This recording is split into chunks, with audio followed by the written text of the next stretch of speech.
reshuffle that we have announced, we have not removed any leader. We have not demoted any leader.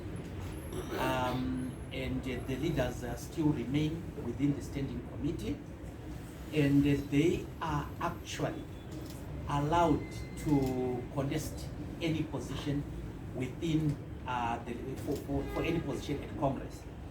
These appointments don't stop them.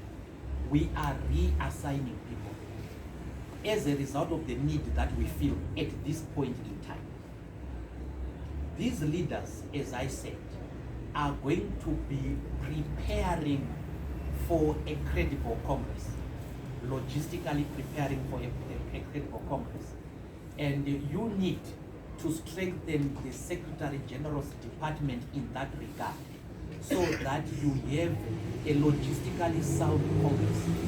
So what we have done there is to give the Secretary General another resource of a person who has organized a Congress before. You will probably know that Dr. Mashakada was responsible for organizing a number of congresses as Deputy Secretary General. And his experience will be handy in this regard. Number two, the party was not formed to do Congress. The party has to move. While we are preparing for Congress, we have to do our core duties, which is to devise alternative policy for the benefit of the people of Zimbabwe. Whether we are going to have Congress or not, we will have to do that. We will have to have public meetings. We will have to have restructuring exercise meetings.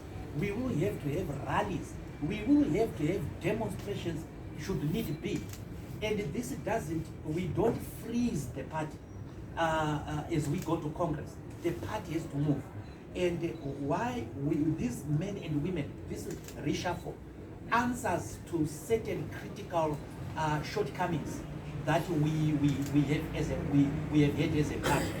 And these critical shortcomings were manifested during the by-elections. So it has nothing to do with rigging elections. Rigging elections is where you manipulate the vote. There is no manipulation of the vote at all. This is a reshuffle of the existing members of the National Standing Committee, some of whom may contest positions, including the president. They are not disallowed from contesting by virtue of being appointed. But right now, I want the organizing department to function better than before. And we have appointed 2 people to make sure that the party is restructured. Now, restructuring does not mean preparing for Congress only. We want a presence at ward level, at branch level, We want that. We want to mobilize Zimbabweans. So we don't stop that because there is a Congress. So it has nothing to do with strengthening or weakening anyone. After all, we do not know, I do not know who is going to contest for what. So in doing this exercise, I don't have information about what the ambitions of each individual leaders are. Gibson, the issue, and I'm sure you misunderstood me. I said that we are going to intensify our call for dialogue, and we are going to resort to any means necessary to make sure that the government is brought to dialogue.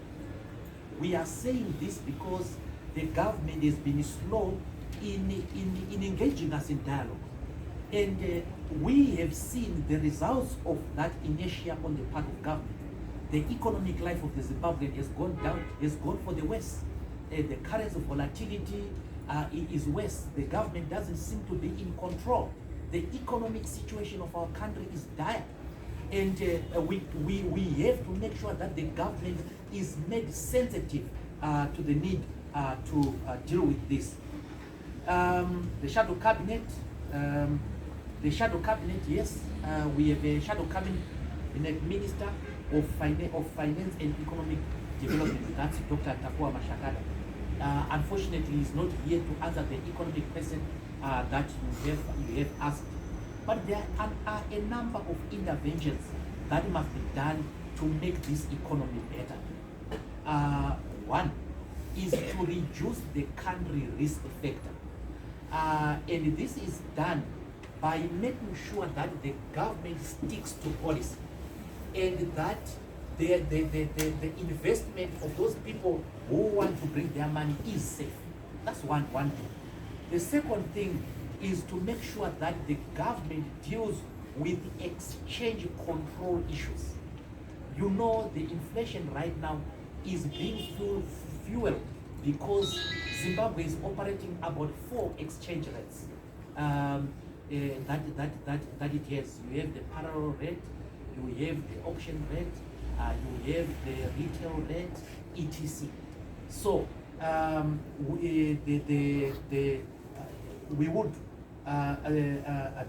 deal with the issue of the currency separately. Of course, one of the things fueling the currency volatility, the exchange rate volatility, is because of corruption.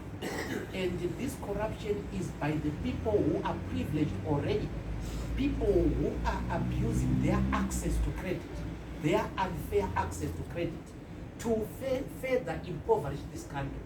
And if what the governor of the Reserve Bank said is correct, people are borrowing money from the banks and are putting the money on the parallel market, and they are engaged in currency speculation.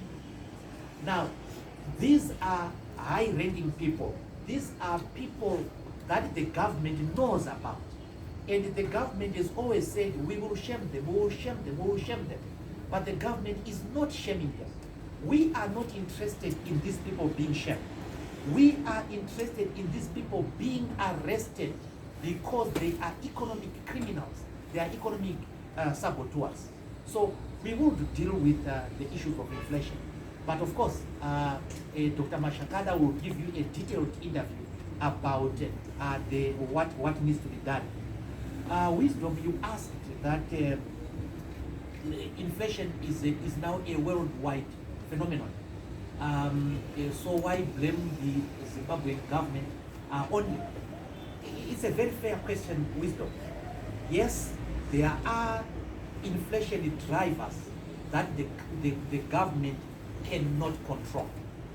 We are feeling the heat of the war in the Ukraine, just like another country. But that is not the only inflation driver in our country. One of the inflation drivers in our country is exchange control. And this is a Zimbabwean phenomenon where there is corruption within the exchange control system. People are taking money, they are speculating, and it's driving inflation. And this is something within the control, within the ability of the Zimbabwean government to deal with.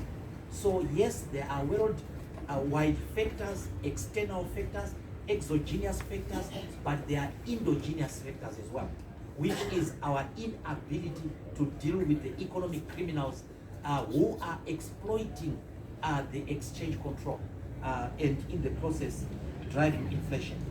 Yes, my young brother, you talked about the youth. The youth are 67% of the population, and they, according to amendment number 2, they are getting only 10 seats in parliament, which 10 seats they have not been given in the, on top of that. I totally agree with you, and I want to address the youth and say, and I would do no better than quote from the Cuban hero, Jose Marti. He said, rights are not asked for, they are demanded. They are not freely given, they are taken.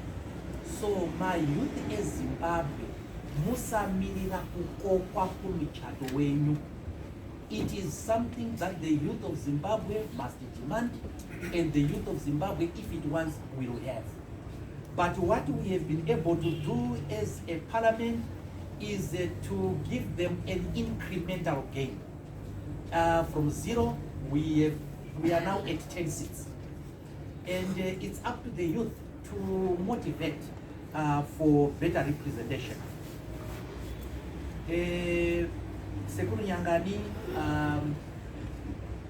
you are asking about whether the MDC has failed to raise money for the Congress. As the MDC goes to Congress, there will be a lot of falsehoods that will be spread by people who have different agendas. And they will say a lot of things about leaders, and already they have started. Before leaders have told you the positions that they are eyeing at Congress, some are already being given positions. So we are in the season, and we will hear a lot of allegations against leaders. That has become normal. That is something that we are used to. Now, today, your question is a very wide question, and I'm going to resist the temptation of giving you our bank balance. But let me say to you, MDC will hold its Congress, and it has the ability to hold Congress. So the Congress will be held, and this is going to be one of the best Congresses that you have ever witnessed. We are aware that there are certain people who want to import chaos into our Congress, and the meetings are being held by other political parties to try to destabilize our party, to try to destabilize our Congress. We are going to be very prepared for that. It is going to be a very, very smooth Congress. The accreditation is going to be done on time, and there is no foreigner, by which I mean the person who is not supposed to be a delegate and who is not supposed to be a Congress to make it to Congress. So that is why you see we have played around with these leaders in order to make sure that in administering this Congress, the Secretary General is fully assisted. That also goes to the issue of making sure that the funds are there. So we haven't asked anybody for SOS that we are not supposed to ask for. We haven't asked for money that we are not entitled to. So we will be able to hold our Congress. The actual dates of the Congress, because our Congress is a process system, the chairman is going to sit with this committee.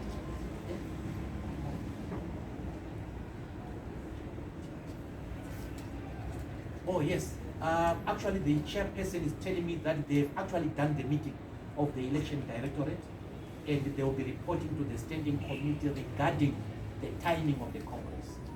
No one will be taken by surprise. With a month to go, I will convene the Congress, by which is meant a formal instruction to the Secretary General to issue the notice in terms of our Constitution. And it is after that proclamation that the candidates who wish to contest can canvass for support in a manner that they want, but of course within the certain rules. All right, I'll get a supplementary question, Mr. President. Is the current secretary for the Youth Assembly, so we have put him into organizing. The second deputy organizing secretary is Mr. Dube Mkombwe. Mr. Dube Mkombwe is from Binga, Matebelele North. So as you can see, we have two deputy organizing secretaries. One will be in charge of the Mashonaland side, or the Mashona and a half of Zimbabwe, as the deputy organizing secretary, and the other one will be responsible for the Midlands and Matebeleland. we are going on a serious restructuring exercise, and these people will oversee the restructuring of the party. The Secretary for Mobilization remains Honorable Tangwara Matimba. He is joined by the Deputy Secretary for Mobilization, Pinero Denga, Honorable Pinero Denga. He was the chairperson of Mashonaland East for almost a decade. We have now moved him to mobilization because this is going to be key as the country and the party prepare for the elections of 2020. He is a veteran organizer, and we think that he will add value there. We have a new Deputy Secretary for Information and Publicity. The Secretary for Information and Publicity remains Witness Dube. He's not here, he's in Bulawayo today. He will be deputized by Honorable Festus Dumbo. Honorable Festus Dumbo is based in Mashingo in Triangle, and he was a member of parliament. He is a veteran sports administrator and a soccer trainer, actually, a soccer coach. He is also a boxer. So, beware Woko Chimono, I have put a boxer there. So, Honorable Dumbu is going to be the deputy spokesperson. You will be given his details. We have the Secretary for Local Government is Faith Msarurwa. She remains there. The Deputy Secretary for Local Government is Spiwe Banda Mchenje. She is the proportional representation MP for Mashonaland East. She is also a veteran. Secretary for Elections remains Mr. Gandhi Mzingwa. He is going to be deputized by two people. The current deputy, Sibusiwe Buddha Masara, Honorable, and the Honorable Kalipani Pugen. Because we are going to emphasize on policy, the policy secretary, as well as the gender secretary, are going to be invited to the standing committee as we prepare for Congress. This is because we are going to be sitting every week as the standing committee in order to review the progress in the party restructuring, serious party restructuring. That has nothing to do with Congress. We are also going to be receiving progress on Congress. And we would want the Secretary for Policy to give constant reports to the standing committee about the preparations for the policy paper that must be tabled before Congress. And Dr. Julius Msevenzi is the Secretary for Policy. So he will be invited to the standing committee to give regular updates about the preparations of the policy document. We will also be inviting a Secretary for Gender because of our emphasis on gender parity and gender equality. So the Secretary for Gender will also be invited into the standing committee for the period that we are going to be going to Congress, and that's Isabel Simango. She is currently the Secretary for Gender in the National Executive. There is a few vacancies that are there. There are people whom we wanted to put, whom we have not consulted at this point in time, or if we have consulted them, they are still to make their minds. I have announced that Gift Chimanikere is Secretary for Presidential Affairs, responsible for dialogue and fraternal organizations. We still have another Secretary for Presidential Affairs, And this is Vincent Changirai. He remains Secretary for Presidential Affairs, responsible for rebranding and communications within the President's office. So, ladies and gentlemen, those are the changes that we have made, and I want to emphasize that these changes have been made pending Congress. At Congress, people are free to contest the positions that they want, but right now, for the period that we are in and the agents of the matter, these are the men and women we commend to the nation and to the rest of the party. Thank you very much. We have also made changes within the secretariat. And I will not read the directors because that's an internal matter. But there is one director that you will be interacting with, and it is our new director for information and publicity, and he is Mr. Chingetai Guta. He is here with us, and he will interact with you if he has not already done so. He is a journalist like most of you. So I thought we should make that announcement. Thank you, Honorable President. So I noted you'll be number one. Okay. Oh, any other? Yes, two. Okay. Three. Four. Okay. Please keep your numbers. Number one. Thank you, Honorable. Two questions. The first question said you are increasing. Sorry. Kindly state your name and the media house that you represent. Please don't ask me a question about whether I'm ashamed or not.